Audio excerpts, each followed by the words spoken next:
मेरे को सब हमारे मतदार संघ के पंचनामे होना।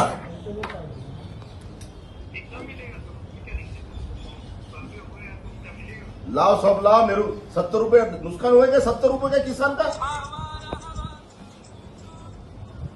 का 70 रुपए का नुकसान दे रहे तुम, लूट रहे।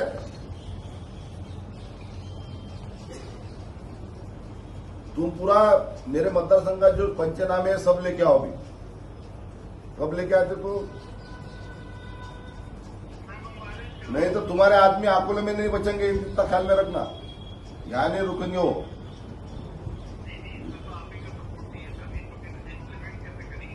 सपोर्ट मतलब किसान के जान ले रहे क्या तुम? अरे 70 रुपए 50 रुपए 200 रुपए ईमा डाल रहे क्या तुम किसान को?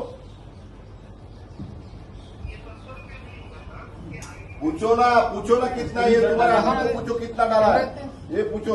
स्क्रीनशॉट दाखवा, बोला ना तुम्ही आता तुम्ही स्क्रीनशॉट दाखवलं ना तुम्हाला।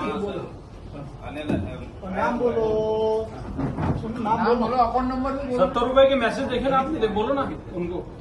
ठीक आहे ना, मैं उनको इन्शुरन्स जेवढा भरला तुम्ही सोडून द्या। त्यापैकी तुम्हाला पैसे लागतील ना। चक्र मारला ते 3 वेळा पंचनामे दाखव।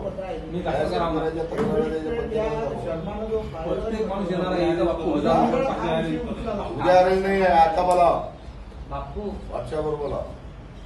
हे पैसे येला ते बिल स्प्रेड मध्ये येलाय आणि ते पंचनामे बोला ते फेब्रुवारी मार्च महिन्यात इथे अधिसूचना निघाला एप्रिल महिन्यात। हे सूचना चुकीची आहे ना।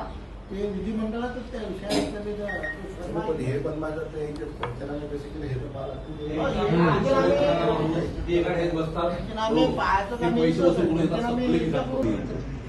डॉक्युमेंट 96च्या अगोदरचा आहे। ठीक आहे, तो डॉक्युमेंट रजिस्ट्रेशन नसल्यामुळे आजच्या तारखेला फेरफार घ्या नव्हता लागत, कारण की तो रजिस्ट्रेशन नाही सर, आणि त्याच्यावरची विटनेस आहे फक्त 10 वर्षाच्या मुलाची विटनेस आहे। आणि दुसरी एक गोष्ट सर, जे 50 वर्षापूर्वी ज्या मुलांनी विटनेस दिली होती त्यांनी आजच्या तारखेमध्ये विटनेस देते, हे सर्व भरपूर हे राईट दिली नाही ना, तो जो राईट आहे तो राईट नाही आहे, तो राईट याले वृत्तपत्रासाठी अर्ज केलंच नव्हतं सर। आपण फेरफार रद्द करण्यासाठी त्यांच्याकडे अर्ज केलेला आहे नजूरकडे। फेरफार रद्द नाही करू शकत, ते द्यायला अधिकार नाही। फेरफार रद्द करायला आधार कोणता सांगू तुम्ही? न्यायालयीन प्रक्रियेतला भाग झाला तो, आणि फेरफार रद्द त्यांनी याच्यासाठी केली। एबीपी माझा, उघडा डोळे बघा नीट।